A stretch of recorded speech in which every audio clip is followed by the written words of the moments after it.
اور بہت ہی دھیان اور توجہ کے ساتھ سنتے تھے. بعض روایت میں ہے کہ پرندہ آ کے بیٹھ جاتا تھا یہ سمجھ کر کے کوئی لکڑی تھی. تو رسول اللہ کی بات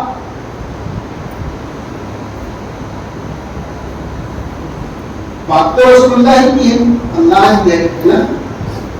اگرچہ زبان دوسرے کی ہے, جیسے مثال کے طور پہ کوئی حاکم یا بادشاہ کی طرف سے یا حکومت کی طرف سے کوئی شخص کوئی اعلان حکومت کہتی ہے کہ اعلان کر دو جا کر, تو یہ نہیں دیکھا جاتا کہ اعلان کرنے والا کون ہو, بلکہ یہ دیکھا جاتا ہے کہ اعلان فرمان کس کا ہے نا.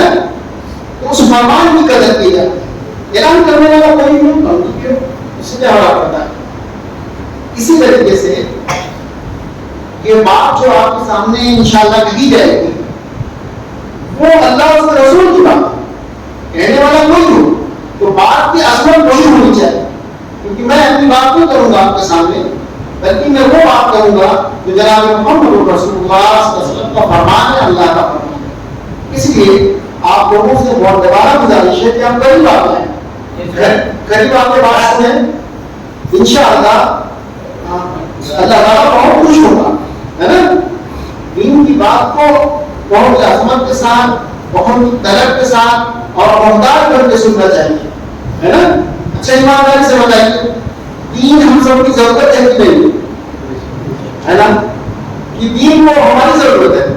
ہمارے کہتے لاکھوں بار چلے گئے کروڑ اور چلے جائیں گے, تو ہم کو دین کی ضرورت ہے. دین ہماری زندگی میں آئے گا تو ہماری زندگی سنورے گی, ہماری زندگی بڑھے گی. اور اگر دین ہماری زندگی میں نہ آیا تو دین کا کچھ نہیں پڑے گا.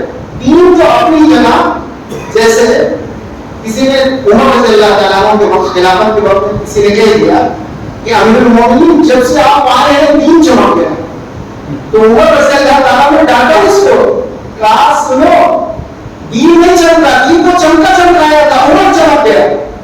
کہ جب سے دین عمر کی زندگی, عمر کو وہ ہے چلانا نہیں جانتا تھا. ان کے والد کچھ پیسہ اگر ان کو دیتے تھے اس وقت درہم اور وہ گننے کے لیے نہیں پاتے, اونٹ چلانا نہیں جانتے تھے ٹھیک سے. لیکن جب ان کی زندگی میں دین آیا تو پوری دنیا کو چلا کے دکھایا نہیں. اتنے مربع امیر پر مسلمانوں کی حکومت قائم کر دی. تو میرے عزیزوں, یہ دین جس کی بھی زندگی میں آتا ہے وہ دین کو چمکا چمکایا ہے. ہم چمک جائیں, ہماری زندگی سمجھ جائے, ہماری آخرت بن جائے. اس لیے ہم اللہ سے دعا کرتے ہیں کہ اللہ تعالیٰ ہم سب کو ہمارے اندر یہ فکر پیدا کروا دے کہ ہم دین کی بات کو طلب کے ساتھ سنیں اور عمل کے جذبے سے سنیں. انشاءاللہ ہم جو بھی بات سنیں گے اس پہ عمل کریں گے. دیکھیے میں نے قرآن کریم ایک آیت کریمہ آپ کے سامنے تلاوت فرمائی جس میں اللہ رب العزت ارشاد فرماتا ہے کہ وَأْمُرْ أَهْلَكَ بِالصَّلَاةِ وَاسْتَبِرْ عَلَيْهَا لَا نَسْأَلُكَ رِزْقًا نَحْنُ نَرْزُقُكَ وَالْعَاقِبَةُ لِلتَّقْوَىٰ. اس آیت کریمہ میں سب سے پہلے دیکھیے نبی کریم صلی اللہ علیہ وسلم کو جب نبوت ملی ہے تو سب سے پہلے کیا حکم ہے, قوم فَأَنذِرْ وَرَبَّكَ فَكَبِّرْ. اے نبی جی دیکھیے بنیاد ہے, اس کو سمجھنے کی کوشش کریے گا. ہمارے اندر جو بہت ساری کمیاں ہیں, ہماری توحید صحیح ہونے کے بعد بھی ہم ٹھیک طریقے سے نماز نہیں پڑھ سکتے. بہت بڑا طبقہ ہمارا مسلمانوں کا مسجدوں سے دور ہے, اللہ تعالیٰ کی نافرمانیاں کر رہا ہے, اپنے والدین کی نافرمانیوں کے ساتھ زندگی گزار رہا ہے اور یہ دنیا میں پریشان ہے اور اپنی پریشانی کو اپنی عقل سے دور کرنا چاہتا ہے. تو نبی کریم صلی اللہ علیہ وسلم کو جب نبوت ملی اور تمام نبیوں کو آپ ملی, تو جو تمام نبی علیہ السلام آئے ہیں دنیا کے اندر وہ سب سے پہلے اس اللہ تعالیٰ پر آئے ہیں. پہلے تو یہ کام نہیں ہے. نبی صلی اللہ علیہ وسلم کو جب نبوت ملی ہے, جب نبوت کے اعلان کے لیے کہا گیا ہے, تو جب رسول اللہ صلی اللہ علیہ وسلم نے اپنی نبوت کا اعلان کیا تو یہ کوئی بھی حکم نہیں آیا تھا کہ آپ نماز پڑھیں, آپ روزہ رکھیں, آپ شراب چھوڑیں, ایسا کچھ بھی نہیں تھا. سب سے بنیادی چیز جو آئی تھی, اے نبی جی آپ اپنے پالنے والے کا انٹروڈکشن کریں, تعارف کریں. وہ کون ہے؟ اللہ. جو تمہاری تمام حاجتوں کو پورا کرتا ہے، زندگی کے موت کے نقشے میں زندگی عطا فرماتا ہے، موت کے نقشے میں زندگی عطا فرماتا ہے اور زندگی کے نقشے میں موت عطا فرماتا ہے۔ دیکھیے آپ فرعون کے یہاں موسیٰ علیہ السلام کی پرورش کی نا، وہ موسیٰ علیہ السلام کو ہی قتل کرنے کے لیے، شہید کرنے کے لیے کتنے بچوں کو قتل کر دیا، اور اللہ رب العزت نے یہ فرمایا کہ ہم تمہارے گھر میں پرورش کر کے دکھلائیں گے، اور تم موسیٰ علیہ السلام کو ایک بار بھی دکھلائیں گے، ہزاروں بچوں کو قتل کرا۔ تو انبیاء علیہ السلام جو ہمارے دیکھیے ہمارے اندر جو کمزوریاں ہیں، جو ہم دین پر چل نہیں پا رہے ہیں، ہمارے اندر اللہ رب العزت کی عظمت نہیں ہے، جو اللہ رب العزت کا وہ خوف نہیں ہے ہمارے دلوں میں، معذرت کے ساتھ وہ خوف نہ ہونے کی وجہ سے ہم شریعت کو فالو نہیں کر پا رہے ہیں، ہم اللہ کے احکامات پر نہیں چل پا رہے ہیں۔ اس کی وجہ کیا ہے کہ ہمارے اندر اللہ کا جیسا خوف ہونا چاہیے وہ خوف نہیں۔ صحابہ کرام کو دیکھیں آپ، وہ تو کوالیفائڈ لوگ ہیں نا، یعنی 100% جنتی ہے، رضی اللہ عنہ اور سب کے ساتھ جنت کا وعدہ کر لیا۔ اس کے بعد بھی حدیث میں آتا ہے کہ صحابہ کرام اور حضرت انہی کے بارے میں آپ سنیں، تمام صحابہ کرام کے بارے میں آتا ہے، حضرت عثمان رضی اللہ تعالیٰ عنہ اتنا روتے تھے کہ ان کی داڑھی مبارک تک اللہ کے خوف سے۔ جو بندہ کوالیفائڈ ہو، جو 100% جن کے جنتی ہونے میں ذرہ برابر شک نہیں ہے، ذرہ برابر بھی شک نہیں ہے، پھر رونے کی کیا ضرورت ہے؟ لیکن فرمایا وہ قبر میں جب جاتے نا تو وہ اتنا ہوگے تو فرماتے کہ کیوں ہوتی ہیں آپ؟ تو کیا فرماتے یہ قبر جو ہے آخرت کی منزلوں میں سے سب سے پہلے ہوتی ہے۔ جو شخص یہاں پاس ہو گیا وہ آگے کی منزلیں اس کے لیے کیا ہو جائے گی؟ تو یہ تو آسان تھی، یہ تو زبان رسالت سے یہ فرمان دیا گیا تھا کہ یہ تو جنتی ہے، لیکن اللہ کی عظمت، اللہ کا خوف ان کے دلوں میں اتنا اترا تھا کہ جنتی کا پیغام سننے کے بعد بھی، رسول اللہ صلی اللہ علیہ وسلم کی زبان مبارک سے یہ سننے کے بعد بھی عثمان جنتی نام لے کے فرمایا آپ صلی اللہ علیہ وسلم، اس کے بعد بھی اللہ کے خوف سے روکے۔ تو ہمارے دلوں سے اللہ کا خوف نکلا، بنیادی چیز یہ ہے جو ہماری کمزوریاں ہے نا، وہ کمزوری کی وجہ کیا ہے کہ ہمارے اندر سے اللہ کا خوف نکلا ہوا ہے، اور شیطان ہم کو دھوکہ میں ڈال دیا۔ شیطان ہم کو یہ سمجھا رہا ہے کہ آپ لوگوں کی توحید صحیح ہے، کیا فرق پڑتا ہے، صرف توحید صحیح کر لینے کی وجہ سے بھی جنت میں نہیں جائے گا، یاد رکھیے۔ ایسا نہیں ہے کہ توحید ٹھیک کر لو اور ہاں چھوڑ دو، ایسا کہیں بھی نہیں ہے۔ تو رسول اللہ صلی اللہ علیہ وسلم اور تمام انبیاء علیہ السلام آنے کے بعد کیا محنت کر رہے تھے کہ لوگوں کو اللہ کا تعامل بنا رہے تھے کہ لوگوں زندگی اور موت کا مالک کون ہے؟ اللہ ہے، تنہی تنہا۔ عزت اور ذلت کا مالک کون ہے؟ اللہ ہے۔ ہاں، اگر ساری کائنات مل کر کے کسی کو ذلیل کرنا چاہے، اللہ نہ چاہے، تو پوری دنیا اور پوری کائنات مل کر کے اس کو ذلیل نہیں کر سکتی۔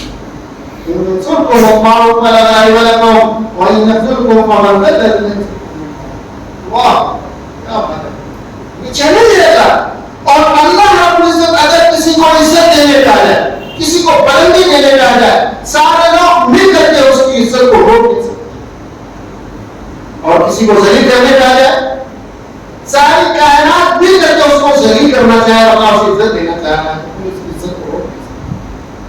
تو یہ بات، اس بات کی دعوت تمام انبیاء نے دی۔ سب سے پہلے آپ نے اللہ رب العزت کے احکامات کو نہیں سنایا، یاد رکھیے گا۔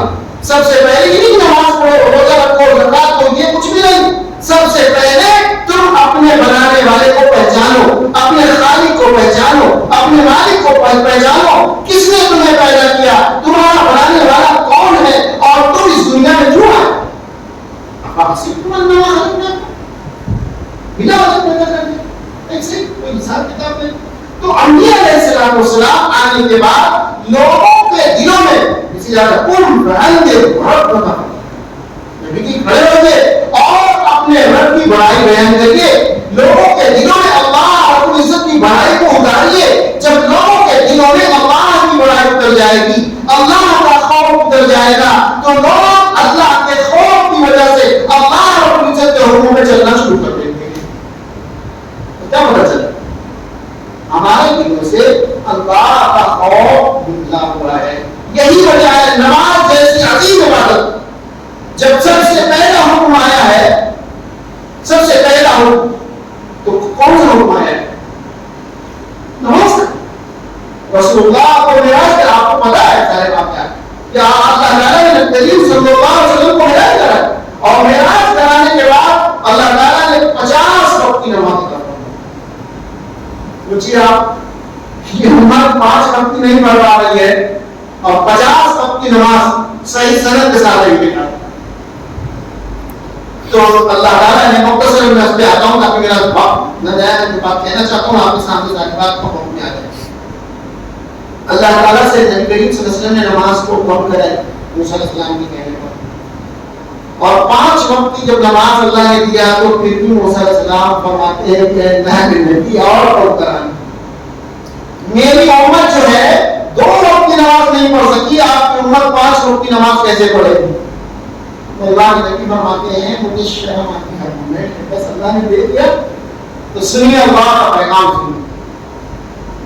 اللہ رب العزت فرماتے ہیں کہ اے میرے نبی، میں غیور ہوں، میں نے 50 وقت کی نماز کی کم تو ضرور کر دیا، لیکن اگر آپ کی امت نے 5 وقت کی نماز پڑھ لی تو 50 وقت کا ثواب ہوگا، ثواب میں کمی نہیں ہے۔ 5 پڑھیے، ایک وقت میں 10 وقت کا ثواب، 10 بچے 50۔ اور ایک وقت کی نماز کوئی پڑھتا ہے، حدیث میں آتا ہے جیسے ہی بندہ سلام یوں کرتا ہے السلام علیکم السلام علیکم ورحمۃ اللہ، صحیح سند کے ساتھ آتا ہے کہ جب بندہ نماز پڑھتا ہے اور سلام پھیرتا ہے، سلام پھیرتے ہی اس کی ساری گناہ معاف، سوچیے ہر وقت میں بخشش کر رہا ہے۔ صحابہ کہتے ہیں کہ جب ہمیں نماز ملی نا، ہم نے خوشیاں منائی اور ہم نے یہ کہا اب تو اللہ سے لینے کا ہمیں ذریعہ مل گیا۔ کیا مل گیا؟ اللہ سے لینے کا ذریعہ مل گیا۔ اب تو ہمیں کوئی عادت پیش آئے گی تو ہم نماز پڑھیں گے اور نماز پڑھ کے اپنے اللہ سے کہیں گے۔ صحیح سند کے ساتھ آتا ہے کہ صحابہ نے ان کو پانی کی ضرورت تھی اور دوسرے کھیت میں پانی کی ضرورت نہیں تھی۔ آج تو ہم لوگ کسی مثال کے بعد گھر بنانا ہے یا کوئی کام کر رہے ہیں تو اس کو بارش کو موسم بھر لے کو کیا کرے اللہ رک جائے، اللہ دوسرے کو بارش کی ضرورت ہے تو آپ گھر کی وجہ سے بارش نہ ہو، ہم کو تو دعا کرنا نہیں ہے، ہمیں یہ کہنا چاہیے اللہ آپ نے کرم کیا، کیسے دعا کرنا چاہیے؟ آپ نے کام کیا، تو جب آپ آخرت کا معاملے کی دعا کریں گے تو آپ کا کام نہیں رکے گا، موسم کا کام نہیں رکے گا، ان کا بھی کام ہو جائے گا، آپ کا بھی کام ہو جائے گا، لیکن اپنے کام کے لیے ساری عوام کا ستیہ ناش کر رہے ہیں آپ، ہوتا ہے کہ نہیں ہوتا؟ بات کو تو ایک دم لگ موقع پر رہے ہیں اللہ کو آپ وہاں پر بتائیں گے، آپ اللہ کو مشورہ دیں گے، یہ تو کفر ہے، اللہ کو مشورہ دینا کفر ہے، آپ اللہ کو مشورہ نہیں دے سکتے، یہ تو لوگ جانے کر جاتے ہیں، پتہ نہیں لگے گا، ورنہ جان لیں کہ یہ اللہ کے کام میں عیب نکالنا، اللہ کے کام میں نقص نکالنا یہ کفر ہے، اور یہ کفر نہیں ہے تو کیا ہے؟ اللہ مشورہ اس کو دیا جاتا ہے تو آدمی اپنے آپ کو اس کے مقابل سمجھتا ہے، تو کیا آپ اللہ کے مقابل ہے؟ نہیں۔ تو صحابہ کہتے ہیں کہ ہم کو جب نماز ملی تو ہم نے خوشیاں منائی اور ہم نے اللہ سے لینے کا ہم کو ذریعہ مل گیا۔ جب ہمارے کو کوئی حالات، کوئی مصیبت، کوئی پریشانی آتی تھی تو ہم نماز پڑھ کے اللہ سے کہتے تھے اے اللہ میری اس حاجت کو تیرے سوا دور کرنے والا، میری اس حاجت کو تیرے علاوہ کوئی پوری کرنے والا نہیں ہے، میری اس پریشانی کو تیرے علاوہ دور کرنے والا کوئی نہیں ہے۔ صحابی کہتے ہیں بخاری کی روایت ہے کہ انہیں کھیت میں پانی کی ضرورت تھی، انہوں نے اللہ سے دعا کیا کہ اللہ میرے اس کھیت میں ضرورت ہے، تو حدیث کے اندر آتا ہے کہ بادل آیا صرف اتنا ہی ان کے دیر میں بارش پڑا۔ تو صحابہ کرام نے نماز پر خوشیاں منائی اور آج نماز تو ہمارے لیے مصیبت ہے۔ جب نماز اللہ تعالیٰ کیا فرماتا ہے جو میں نے قرآن کی آیت آپ کے سامنے پیش کی، اے نبی جی آپ لوگوں کو ہے نا، اپنے گھر والوں کو دیکھیے سب سے پہلی جو تربیت کا حکم دیا جا رہا ہے اور وہ قرآن کریم میں دوسری جگہ ہے وہ انفسکم واہلیکم نارا، کہ سب سے پہلے آپ اپنے آپ کو جہنم کی آگ سے بچائیں اور اپنے گھر والوں جو آپ کہلوایا ہے۔ اور اکثر دیکھا جاتا ہے کہ لوگ بولیے اس طرح باندھ کے کہاں چلے گئے؟ امریکہ گئے ہیں بھیا تبلیغ میں، گھر والوں کو کیا ہے؟ تو تبلیغ جو شروع ہوتی ہے اپنے گھر سے شروع ہوتی ہے، اپنے گھر کی تربیت، اپنے گھر والوں پر محنت، اس کے بعد آپ دائرہ بڑھاتے چلے جائیں۔ آپ اس دائرے کو جتنا بڑھا سکتے ہیں بڑھا، لیکن اگر آپ نے اپنے گھر والوں کو تربیت نہ کی، دیکھیے آپ تربیت کے ذمہ دار ہیں، آپ کوشش کے مطلب ہیں، ہدایت آپ کے ہاتھ میں ہے۔ بھائی جب ایسا بھی ہوتا ہے کہ لوگ دیندار ہوتے ہیں، ماں باپ لڑکے نماز نہیں پڑھتے تو لوگ یہ تانا دیتے ہیں کہ بھیا یہ دیکھ لیجیے باپ مطلب مسجد میں بیٹے کا نماز لینا پڑتا ہے، میرے بھائی نوح علیہ السلام کا بیٹا بھی تو نہیں ہے، کیا نہیں نوح علیہ السلام کو تانا دیں گے آپ؟ باپ نے اگر کوشش نہیں کی تو مجرم ہے، لیکن اگر باپ نے کوشش کی تو مجرم نہیں ہے۔ تو صحابہ کرام میں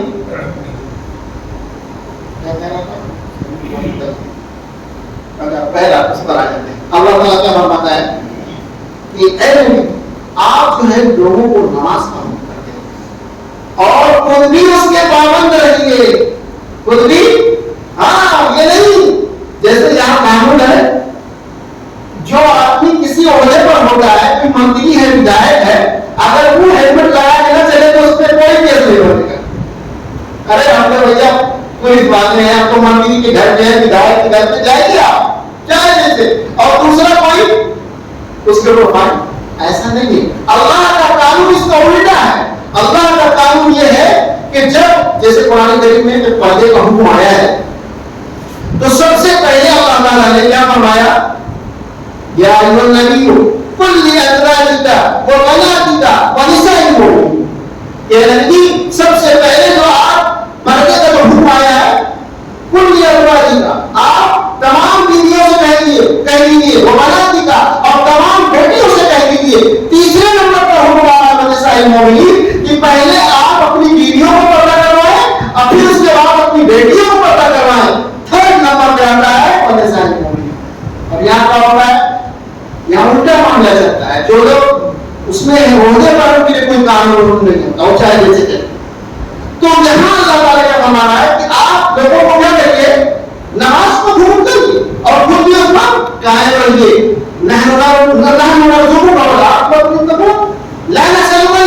ہم آپ سے روزی نہیں چاہتے، روزی تو اللہ تعالیٰ ہے کہ ہم خود ہی آپ کو دیں گے۔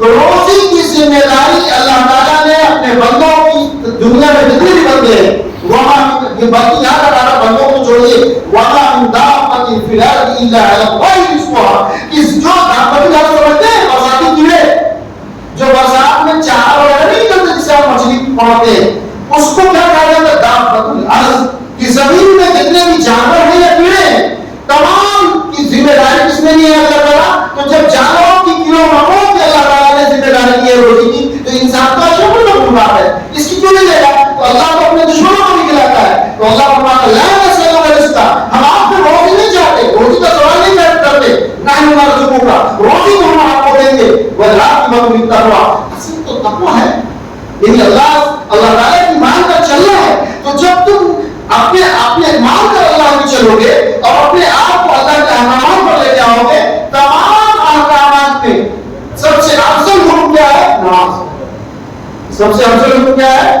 نماز۔ اس لیے آتا ہے نبی کریم صلی اللہ علیہ وسلم کا فرمان سن لیجیے، اللہ کے رسول صلی اللہ علیہ وسلم ارشاد فرماتے ہیں من ترک الصلاۃ متعمدا فقد کفر، فقد کفر، جس نے جان بوجھ کر کے نماز چھوڑ دی وہ اسلام سے خارج۔ سوچے آپ ہم لوگ کو کیا دھوکہ لگا ہے؟ ہم تو مسلمان ہیں، کلمہ پڑھ کے صحابہ کرام کہتے ہیں کہ ہم کسی کی تکفیر نہیں کرتے، کسی کو ہم کفر کا فتویٰ نہیں لگاتے تھے، لیکن جو نماز نہیں پڑھتا تھا صحابہ کی بڑی جماعت ہے اسے مسلمان بنا۔ صحابہ کی بڑی جماعت، یہ صحابہ کا فتویٰ میں سنا رہا ہوں، میں اپنا فتویٰ نہیں سنا رہا ہوں، صحابہ کرام کا یہ فتویٰ کہ صحابہ کرام نماز نہ پڑھنے والے کی تکفیر کرتے تھے، اسے مسلمان نہیں مانتے تھے۔ یہی وجہ ہے کہ اس زمانے میں صحابی کو چھوڑیے کسی منافق کی بھی ہمت نہیں پڑی کہ نماز اور جماعت کو چھوڑو، اسے پتا تھا کہ اگر نماز کو چھوڑ دیا تو قتل کر دیا جائے گا. نماز